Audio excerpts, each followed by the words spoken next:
নমস্কার, আমি মিলন স্যার, পাল একাডেমি সেন্টারে তোমাদের সকলকে জানাই স্বাগত। আজকে ক্লাস 10 এর অঙ্ক বইয়ের যদি তোমরা কোষে দেখি 5.3 এই অধ্যায়টি বার করো। এটি হচ্ছে অ্যাকচুয়ালি তোমাদের অনুপাত ও সমানুপাতের একটি অধ্যায়। কোষে দেখি 5.3 এই অধ্যায়ের তোমাদের এক দাগের 1 2 3 তিনটে অঙ্ক আছে। আজকের এই ক্লাসটিতে তোমাদের সাথে এই তিনটে অঙ্ক কিভাবে করতে হয় এই নিয়ে সম্পূর্ণ বিস্তারিত আলোচনা করব। ক্লাসটি শুরু করার পূর্বে তোমাদের কাছে আমার ছোট্ট একটি রিকোয়েস্ট, যারা আমার চ্যানেলে নতুন দেখছো, এখনো পর্যন্ত চ্যানেলটিকে সাবস্ক্রাইব করনি, তারা অবশ্যই চ্যানেলটিকে সাবস্ক্রাইব করে পাশে থাকা বেল আইকনটিকে একটু প্রেস করে রাখো। আর যারা আমার ফেসবুক প্রোফাইল থেকে ক্লাসগুলি দেখছো, তারা অবশ্যই ফেসবুক প্রোফাইলটিকে একটু ফলো করে পাশে থাকো, যারা এখনো পর্যন্ত ফলো করনি। এবং সর্বশেষে যদি তোমাদের ক্লাসটি ভালো লেগে থাকে তাহলে অবশ্যই একটা লাইক করতে কেউ ভুলবে না, এবং তোমাদের যাদের যেখানে সমস্যা আছে তারা অবশ্যই আমাকে একটু কমেন্ট বক্সে কমেন্ট করে জানাবে। ওকে, তাহলে চলো আর সময় নষ্ট না করে আমরা সরাসরি চলে আসি এবার প্রথমে একের 1 নাম্বার অঙ্ক কিভাবে করতে হবে একটু খেয়াল করো। ক্লাসটি একদম মাইন্ডটাকে ঠান্ডা মাথায় ধৈর্য ধরে প্রথম থেকে একদম লাস্ট পর্যন্ত তোমাদের দেখতে হবে। ওকে, দেখো কি বলেছে, বলেছে যে a is to b equal to c is to d হলে, এখানে একটা কন্ডিশন দিয়ে দিয়েছে, a is to b equal to c is to d হলে আমাদের প্রমাণ করে দেখাতে হবে যে এই দুটোর অনুপাত ইকুয়াল টু এই দুটোর অনুপাত সমান হবে। ওকে, যেহেতু আমাদের কন্ডিশন দিয়ে দিয়েছে যে a is to b equal to c is to d, তাই না? তাহলে এখান থেকে আমাদের আগে একটু মান বের করে নিতে হবে। যদি a is to b equal to c is to d হয়, a is to b equal to c is to d হয়, এই কন্ডিশনটা দেওয়া আছে, তাহলে এখান থেকে আমরা লিখতে পারি a by b equal to c by d, পারি না? এই জিনিসটা আমরা লিখতে পারি। তো এই জিনিসটাকে আমরা কি করব, ইকুয়াল টু কে ধরে নিই, কে ধরি। ওকে, এই জিনিসটাকে আমরা কে ধরি। যদি আমরা কে ধরি তাহলে কি দাঁড়াচ্ছে, এই a by b equal to একটা কে দাঁড়াবে, আবার c by d equal to একটা কে দাঁড়াবে, তাই না? এবার যদি আমরা কোনাকুনি গুণ করি তাহলে a ইকুয়াল টু পাচ্ছি b কে, আর c ইকুয়াল টু পাচ্ছি d কে। এই দুটো মান আমরা পাচ্ছি, a ইকুয়াল টু b কে আর c ইকুয়াল টু d কে, এই দুটো মান আমরা পাচ্ছি। তো এই দুটো মান দিয়ে আমরা এখন অঙ্কগুলি করব। এর জায়গাতে এই মানটা বসাবো আর সেই জায়গাতে আমরা এই মানটা বসাবো। ক্লিয়ার? এইবার এত ইস্টু এত যেহেতু আমাদের প্রমাণ করতে বলেছে, সেহেতু আমাদের লিখতে হবে লেফট হ্যান্ড সাইড। ওকে, তাহলে আমরা এটা লেফট হ্যান্ড সাইডে যদি লিখি, left hand side, left hand side হয়ে গেল। এবার লেফট হ্যান্ড সাইডে আছে আমাদের a square plus b square is to a square minus b square আছে, এটা আছে। এখান থেকে আমরা মান জানি হচ্ছে a আর c এর মান জানি, তাহলে a মানে কত, b কে। ওকে, বসিয়ে দিলাম, এর মান ইকুয়াল টু b কে বসিয়ে দিয়েছি, এর উপর স্কয়ার আছে, তার মানে এটার উপর স্কয়ার হবে, একটু সেকেন্ড ব্র্যাকেট আমরা ব্যবহার করব। ওকে, প্লাস এখানে বি স্কয়ার তো আছেই, থাকবে, সেকেন্ড ব্র্যাকেট বন্ধ করে দিই, ইস টু এটার ক্ষেত্রেও এ যেখানে আছে সেখানে আমরা বি কে বসাবো, তার উপর স্কয়ার হবে কারণ এর উপরে স্কয়ার আছে, বসিয়ে দিলাম, মাইনাস এটা বি স্কয়ার আছে, থাকবে, সেকেন্ড ব্র্যাকেট বন্ধ করি। এটা যদি স্কয়ার করি তাহলে বি স্কয়ার কে স্কয়ার হবে, প্লাস একটা বি স্কয়ার আছে, বোঝা গেল?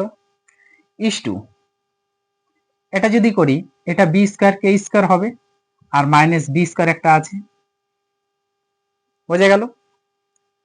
পরের লাইনে এই দুটো পদ থেকে আমরা কিন্তু কমন নিতে পারছি, এই দুটো পদ থেকে বি স্কয়ার কমন নিতে পারছি, তাহলে বি স্কয়ার কমন নিলে আমাদের কে স্কয়ার প্লাস কিছু নাই মানে এক থাকে, ইস টু এই দুটো পদ থেকেও আমাদের বি স্কয়ার কমন যাবে, তাহলে আছে কিন্তু কে স্কয়ার মাইনাস এক, কারণ বি স্কয়ার আমরা কমন নিয়ে নিয়েছি, তাহলে এখানে পড়ে আছে কে স্কয়ার আর মাইনাস বি স্কয়ার কমন যেহেতু নিয়েছি কিছু নাই মানে এক আছে।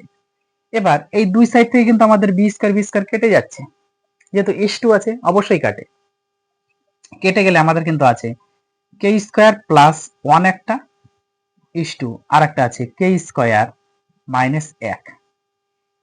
ওকে, এটা হচ্ছে আমাদের লেফট হ্যান্ড সাইড। এবার আমরা রাইট হ্যান্ড সাইডে একটু দেখি যে কি আসে অ্যাকচুয়ালি। দেখো রাইট হ্যান্ড সাইডে আমাদের আছে রাইট হ্যান্ড সাইড যদি আমরা একটু লিখি কি আছে AC plus BD, AC plus BD is to AC minus BD, AC minus BD. Okay, এবার এর মান আমরা জানি, এর মান হচ্ছে বি কে আর সির মান হচ্ছে ডি কে, তাহলে এ ইন্টু সি আছে, তার মানে বি কে ডট সির মান হচ্ছে আমাদের, বসিয়ে দেব, সির মান হচ্ছে আমাদের ডি কে। বোঝা গেল এতটুকু? এ মানে বি কে ডট সি মানে ডি কে প্লাস বিডি থাকবে, কারণ বির মানও নেই ডি এর মানও নেই, এই জন্য থেকে যাবে, ইস টু এখানে এর মান সেম বি কে ডট সির মান ডি কে মাইনাস বিডি থেকে যাবে, কারণ বির মান এবং ডির মান নেই। এবার এটা যদি আমরা একটু গুণ করি তাহলে এখানে হচ্ছে বি ডি কে আর কে গুণ করলে কে স্কয়ার থাকে। ওকে, দেখো বি আর ডি গুণ করলে বিডি, কে আর কে গুণ করলে কে স্কয়ার, প্লাস এখানে বিডি থাকবে ইস টু এক্ষেত্রেও বিডি কে আর কে গুণ করলে কে স্কয়ার মাইনাস বিডি থাকবে। এখন এখান থেকে আমরা বিডি কমন নিব, তাহলে থাকবে কি K square plus one is to এই পদ থেকেও দেখো বিডি কমন যাচ্ছে, তাহলে থাকবে K square minus one. Clear? Both side থেকে বিডি বিডি কেটে গেল, তাহলে আমাদের থাকলো K square plus one is to K square minus one.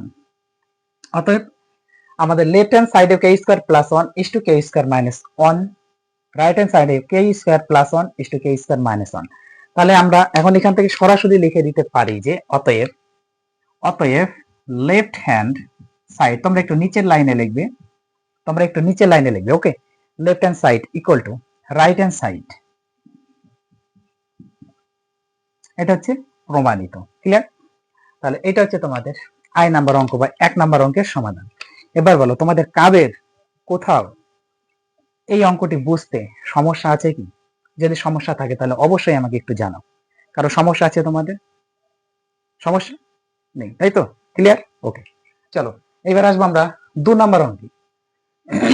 আচ্ছা, 2 নাম্বার অঙ্কটি করার আগে আমি এই অঙ্কটা একটু মুছি। ওকে, সবার ক্লিয়ার? এটা আমি মুছে দিই একটু। আচ্ছা, ক্লিয়ার? চলো এইবার আমরা 2 নাম্বার অঙ্কের সমাধানটা করি। ওকে, প্রথমে কি আছে, লেফট হ্যান্ড সাইড আমরা একটু বসাবো।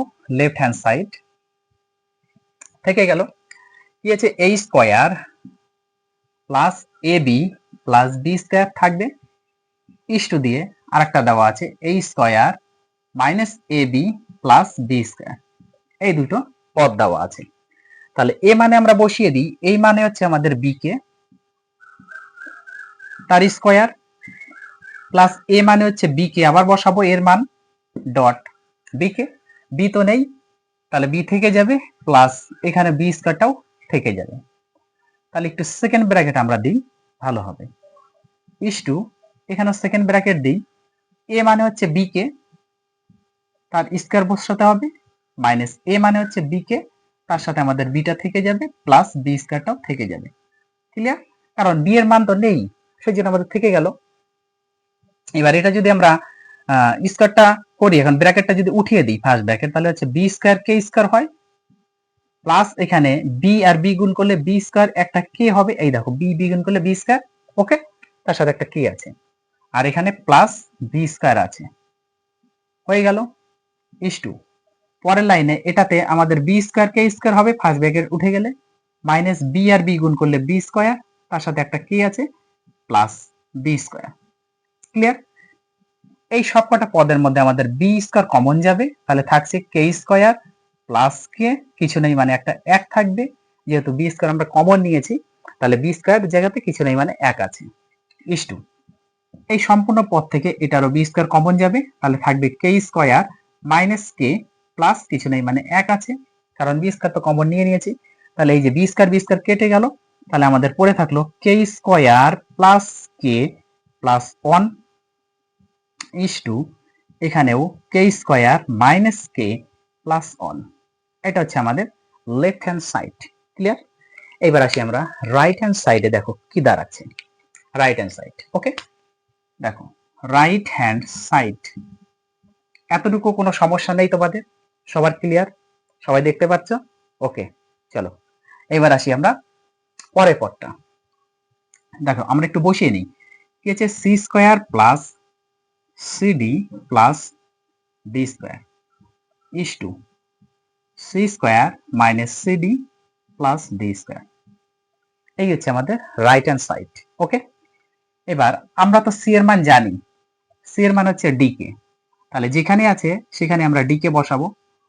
ফার্স্ট ব্র্যাকেটের মধ্যে আমরা ডি কে বসিয়ে দিই তার স্কোয়ার, কারণ সি এর উপর স্কোয়ার ছিল, তাহলে ডি কে বসানোর পর এর উপরও স্কোয়ার হবে, প্লাস সি মানে হচ্ছে ডি কে, তার সাথে একটা ডি থাকবে, সরি সি মানে হচ্ছে আমাদের ডি কে।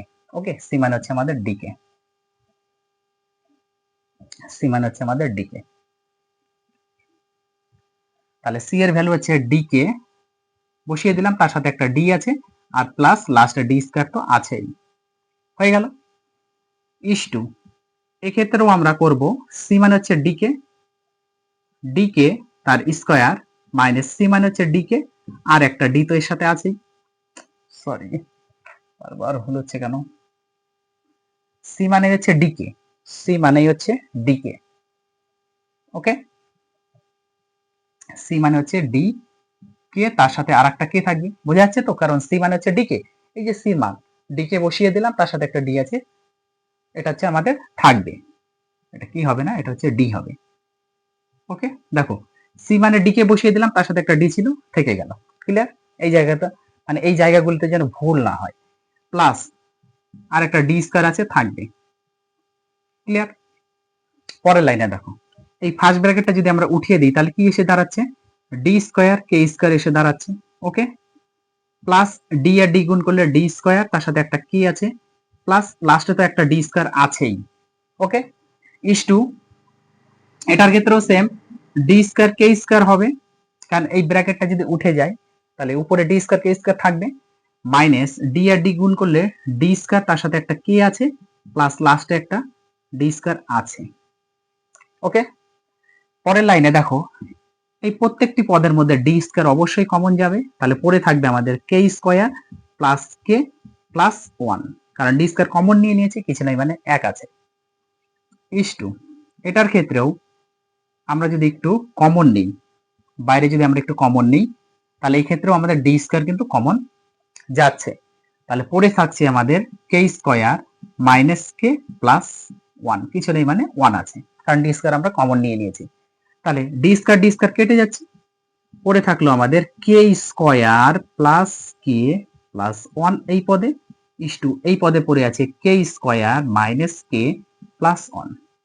দেখো লেফট হ্যান্ড সাইডেও সেম আছে, কে square plus K plus one, মিলে গেল, কে square minus K plus one, কে square minus K plus one, তার মানে লেফট হ্যান্ড সাইড আর রাইট হ্যান্ড সাইড আমাদের সমান আছে, তাহলে এখান থেকে আমরা সরাসরি লিখে দিতে পারি, অতএব অতএব তোমরা নিচের লাইনে লিখবে, okay, left hand side equal to right hand side প্রমাণিত। ওকে, এই পাশে একটু লিখে দিবে যে প্রমাণিত বা প্রুভড। ওকে, এইসব অঙ্কের ক্ষেত্রে, তাহলে আমাদের 2 নাম্বার পর্যন্ত হয়ে গেল।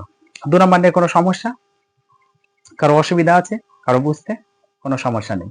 এবার আসি তাহলে আমরা একটু 3 নাম্বার, তাহলে 3 নাম্বারটা করার আগে আমরা একটু 2 নাম্বারটা মুছে নিই। ওকে, 2 নাম্বারটা একটু মুছে, চলো তাহলে এইবার আমাদের 3 নাম্বার হচ্ছে লাস্ট অঙ্ক। দেখো কি বলেছে, সেম ভাবে লেফট হ্যান্ড সাইড আর রাইট হ্যান্ড সাইড দিয়ে আমাদের করতে হবে, তাহলে লেফট হ্যান্ড সাইডে আমরা একটু লিখে নিতে পারি, কি আছে লেফট হ্যান্ড সাইডে, root over A square plus C square আছে, is to root over B square plus D square আছে, এটা হচ্ছে আমাদের লেফট হ্যান্ড সাইডে দেওয়া আছে। এবার এ মানে তো আমরা জানি, তাই না, এ মানে আমরা জানি, এ মানে কত বি কে, তার উপর স্কয়ার হবে কারণ এর উপর স্কয়ার আছে, প্লাস সি মানেও আমরা জানি, সি মানে হচ্ছে ডি কে, তার উপর স্কয়ার হবে কারণ সির উপর স্কয়ার আছে, ইস টু বি স্কয়ারের মান জানি না, প্লাস ডি স্কয়ারের মানও আমরা জানি না, বসে যাবে। এখান থেকে রুটের মধ্যে একটু কাজ করতে হবে, বি স্কয়ারটা মানে ব্র্যাকেটটা অ্যাকচুয়ালি উঠাতে হবে, তাহলে বি স্কয়ার কে স্কয়ার হবে প্লাস এটা ডি স্কয়ার কে স্কয়ার হবে ইস টু এটা যা আছে বি স্কয়ার ডি স্কয়ার থাকবে। এই রুটের মধ্যে দেখো কে স্কয়ার কমন যাবে, তাহলে পড়ে থাকবে আমাদের B square plus D square পড়ে থাকবে। দেখো দুটো পদের মধ্যে কে স্কয়ার আছে মানে কে স্কয়ার কমন নিয়ে নিয়েছি is to B square D square থেকে গেল। এবার কে দুটো আছে মানে রুট থেকে একটা বেরিয়ে যাবে, তাহলে এক থাকবে মানে কে এর পাওয়ার এক থাকে। আর যেটা বের হচ্ছে না সেটা রুটের মধ্যেই থাকবে বি স্কয়ার ডি স্কয়ার, এটা থেকে যাবে রুটের মধ্যে ইস টু এটাও তো বের হচ্ছে না বি স্কয়ার ডি স্কয়ার থেকে যাবে। তাহলে বোথ সাইডে দেখো B square D square root over B square D square root over কেটে গেল। তাহলে এখানে কে আছে ইস টু এখানে কিছু নাই মানে ওয়ান আছে, তাহলে কে ইস টু ওয়ান হচ্ছে আমাদের লেফট হ্যান্ড সাইড। ওকে, এবার রাইট হ্যান্ড সাইডের ক্ষেত্রে দেখি কি আছে আমার, তাই না? রাইট হ্যান্ড সাইডে একটু দেখে নেই। দেখো রাইট হ্যান্ড সাইডে অ্যাকচুয়ালি আছে PA PA plus QC is to PB plus QD. তাহলে পি থাকবে, এ মানে আমাদের বসাতে হবে বি কে, বসে গেল, প্লাস কিউ থাকবে কারণ কিউ এর মান তো নেই, পি এর মানও নেই কিউ এর মানও নেই, তাহলে সি আছে, সি মানে হচ্ছে আমাদের মান ডি কে থেকে গেল। আর এটা হচ্ছে পি মান নেই বি এর মানও নেই থেকেই যাবে পিবি প্লাস কিউ এর মানও নেই ডি এর মানও নেই, তাহলে পিবি প্লাস কিউডি এটা থেকে গেল। এখান থেকে যদি আমরা একটু গুণ করি পি বি তার সাথে একটা কে থাকছে প্লাস এটা যদি গুণ করি কিউ ডি তার সাথে একটা কে থাকছে, তাই না? আর এখানে এটা অ্যাকচুয়ালি ইস টু হবে মাঝে, তাহলে is to PB plus QD থেকে গেল। এবার এই পদের মধ্যে আমাদের কে কমন যাচ্ছে, তাহলে পড়ে আছে PB plus QD is to এটা তো পিবি প্লাস কিউডি আছেই। এবার পিবি প্লাস কিউডি দুটো সেম সমান কেটে গেল, তাহলে থাকলো এখানে কে ইস টু এদিকে কিছু নাই মানে এক আছে, তাহলে কে is to one K is to one K is to one. ওকে, দুটোই মিলে গেল। অতএব আমরা সরাসরি লিখে দিতে পারি left hand side equal to right hand side. এটা হচ্ছে প্রমাণিত বা প্রুভড। তাহলে এই ছিল আজকে তোমাদের অনুপাত ও সমানুপাতের 5.3 প্রথম এক দাগের যে অঙ্কগুলি ছিল সেই অঙ্কের সমাধান হয়ে গেল। আমি পরবর্তী পার্ট নিয়ে আবার আসবো, তাহলে এই অঙ্কগুলি তোমরা একদম ক্লিয়ার করো। আবার দেখা হচ্ছে তোমাদের সাথে পরবর্তী পার্টে।